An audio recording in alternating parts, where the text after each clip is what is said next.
Dennis Keton. Yes, guys, still on the Champions League, and yesterday's results are, as you can see on your screen. And of course, there was some group, like the matches of Group A were played yesterday. So we are now to matches of Group E, Group F, Group G, and Group H. Correct. So as we continue, just a highlight of the results which you've seen there. So officially, we've seen like in Group A, it's official right now. Bayern Munich, they have qualified as number one, and number two was Copenhagen, right? Copenhagen qualified as number two, then Galatasaray, then of course Manchester United. Real Madrid came from behind and won by 3-2, but it is what it is. So we are not even going to say much. So let's jump into match day 6, or is it match day 7? Match day 6 on Wednesday matches. So Pogba, let's jump straight to it. So first match. Group E, Atletico Madrid will be playing against Lazio. This game, Atletico will be at home. In the group, they are the leading, right? Yes. Yeah, so this one, I think so far they've already qualified. Atletico have qualified, yeah. So they are playing against Lazio. Now, Atletico will be at home. Diego Simeone's team will win at home, without a doubt. So this one, I'm not even flinching. 2-1 for me. Diego Simeone's team, Atletico to win 2-1. Me, I'm going with 1-1. Now, since they have already qualified, I don't think if they'll be that much into it, but 1-1. Celtic against FEYENOORD, still on the same group, Group E. Celtic against FEYENOORD. I'm prone to favor FEYENOORD to win in this match, even though Celtic will be at home. I'm going with FEYENOORD to win 1-0. Actually, by then I'm going with FEYENOORD to win 2-1. So I'm seeing Atletico and FEYENOORD advancing. It's a very open. Okay, since Atletico have qualified, the rest it's a fighting, it's a battle. So I'm seeing FEYENOORD to advance. Group F, Borussia Dortmund against PSG. This is the group which we baptized it as the group of death. And true to it, a lot happened. And one group has already qualified with 10 points. That's Dortmund, of course.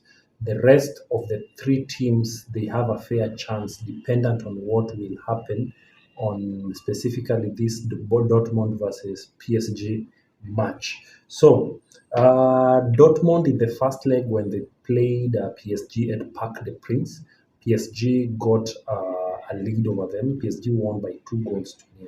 So now PSG will be traveling to Germany to play against Dortmund.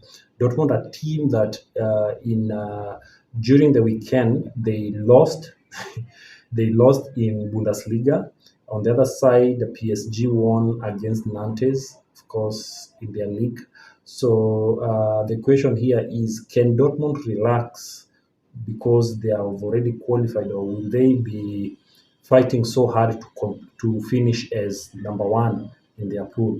For me, I believe that finishing as position 1, especially in this fixture, is very key. You finish position 1, you avoid a lot of problems. So I don't know. What do you think, Paul? Well, this one, PSG, they know they have to fight for it, and they know this, especially in these last minutes, things can happen very serious. So this one, I have no doubt. I think I'll go with PSG. I think Dortmund won't be that into it because they know they've already qualified, but still, they need a win because they're at home. But regardless, I'm giving Mbappe's side at least a 2-1 victory. You know, Dortmund only needs 1 point to finish as the group leaders. Definitely. But if they lose, it means PSG's will go as number 1, and they will come as number 2. And that's something which I don't think they want. Hence, I feel like it's going to be they're going to give PSG a run for their money, considering that they won against AC Milan by 3-1. That will be an encouragement for them. So this is a game whereby, for personal interest, I'm actually vouching for Dortmund to win it by 2-1. Newcastle against AC Milan, still on the same group. Now this one, Newcastle, they were to beat PSG actually home and away. Let me say they took 4 points from PSG, which is very impressive. They were beaten by AC Milan. So now, since this one, they're coming back to meet each other again. Newcastle will be playing AC Milan tonight. Now, this one, I have a feeling, actually, they were beaten by Borussia Dortmund. They drew 0-0 with AC Milan. Huh? Yeah, and they were beaten by Borussia at home. Yes. Now, the game they drew with AC Milan had a lot of chances. And I think Nick Pope was just on his good day. But since Nick Pope is out, I see this one is, I'm going with 1-0 in favor of AC Milan. Newcastle will be at home. Of course, the previous two away matches which Newcastle have featured in, one of them being the match against Everton, which they lost 3-0. The other one was between Tottenham, which they also lost 4-1. Clearly, Eddie Howe's team, they have not been impressive away, but they have a chance to rewrite that since they will be at home. They will be at St. James Park. And we all know what it means playing at St. James Park. These boys always go and do whatever they do best in this fixture. So yes, they have some injuries here and there, but Wilson might be back. Isaac is okay, and Murphy of course is out. But overall, I feel like Lichels is back. Then the defense is okay. I feel like Newcastle knows that for them to qualify in the next round of 16, it's a must win for them. It's nothing like even a draw will save them. So since they know it's a must win for them, I feel like they will be coming hard, they will be going hard, and they will be making sure that they win this match. Especially after the unfair draw to PSG on that Livramento handball, which was given as a penalty, which Kylian Mbappe converted. Up to now, we've not yet come to terms on what are the true rules of these handballs, but a lot needs to be done, especially in harmonizing that. So having said that, I feel like AC Milan, by their coming to this match, also having lost in the weekend to LAZIO, Atalanta. They were playing against Atalanta. They lost 3-2. So both teams lost over the weekend. So I don't know. The question is, who wants it more? I feel like both AC Milan and Newcastle, they have the same points, only that Newcastle have a better head-to-head compared to them. So that makes both of them have the urge to win it. So for me on this, having said that, I think I'm going to settle with Newcastle to win by 3-1. Red Star Belgrade will be playing against MANCITY. This one is in Group G. Wait. No, it's Chevda. The one's playing MANCITY, right? Chevda. Yes. Oh, okay. I think there was a mix-up. There was a mix-up, yeah? I think it's supposed to be Chevda playing against MANCITY, a team which has won, in fact, everything in that group. Actually, right now, MANCITY have won everything. Yes.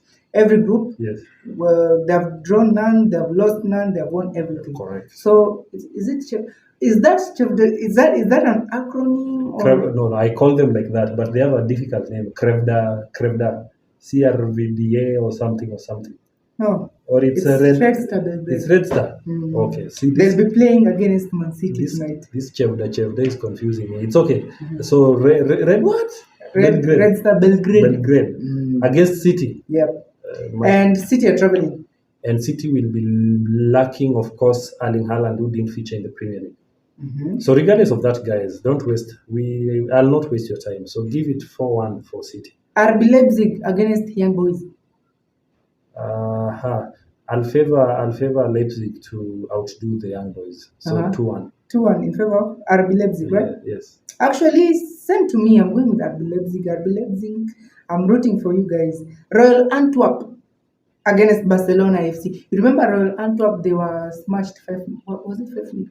Yes. 5-0 by Barcelona. Yes. Now, this time they will be at home, but of course, Barcelona is just Barcelona, right? This one, I'm going with let me say 2-0 in favor of Barcelona. I'll go with 3-0 in favor of Barcelona. 3-0? Yes.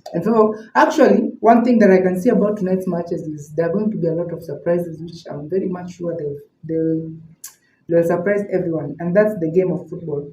The last match will be Celtic will be playing, by the way, tonight. Celtic. We already talked about Celtic. Celtic will also be playing, right? Yes, Celtic. So they will lose, But I think that marks it. Those are all the 8 games from Group E, F, G, and H. So yeah, thank you so much. It was a minute, but we are back. Your fantastic duo is here, and continue keeping it the gatekeepers. Remember, we are available on all streaming platforms or on all available podcasts. So catch us anywhere you would want. So anything else which happened?